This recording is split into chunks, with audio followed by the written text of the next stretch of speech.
Good afternoon, everyone. In this video, I would like to do a demonstration on the orientation of the bladder using this homemade model.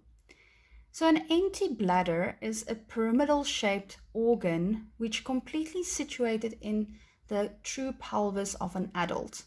And as this bladder fills, it will expand upwards into the abdomen. So to understand the surfaces and orientation of the bladder, think of the bladder as a pyramid that has fallen over. So this pyramid will have four surfaces, 4 angles, and 4 structures related to it. So the original pyramid, the base inferiorly, has now fallen over so that the base will become the posterior wall. And the apex, which would have been the top of the pyramid, has now fallen over and the apex projects anteriorly. So for the surfaces, let's start with the superior surface. This is the surface that is slightly domed when the bladder is empty, but it balloons upwards into the abdomen as this bladder fills, and it can expand all the way up until the umbilicus.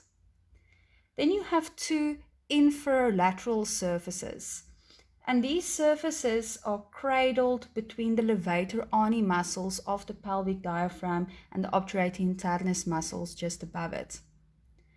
And then posteriorly, your posterior surface or your base, this is the surface that on the internal side, between the openings of the ureters and the urethra, the mucosa is firmly attached to the underlying smooth muscle, and that smooth area on the inside of this posterior surface is known as the trigone. Then for the angles, the apex of the bladder is now the angle that projects anteriorly towards the superior part of the pubic symphysis, and that apex is formed where the superior surface comes into contact with the 2 inferolateral surfaces. Then you have 2 posterolateral angles, and those angles are formed where the superior surface comes into contact with the posterior surface and the inferolateral surface. So on each side, your superior surface in contact with an inferolateral and posterior surface for that posterolateral angle, and then your superior surface, inferolateral surface, posterior surface for this posterolateral angle.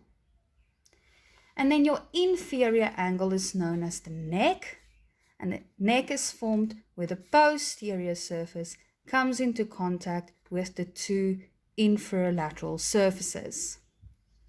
Then for the 4 structures related to these angles of the bladder. At the apex is where your median umbilical ligament attaches.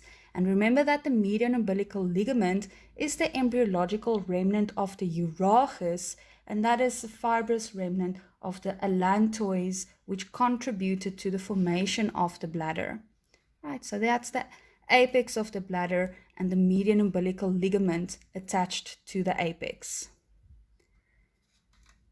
And at the posterolateral angles, that is where the 2 ureters enter the bladder.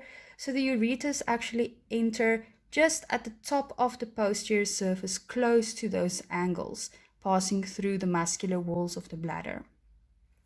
And then inferiorly at the neck, this is where the urethra exits the bladder. So the urethra is surrounded by some tissue of the neck of the bladder and related ligaments.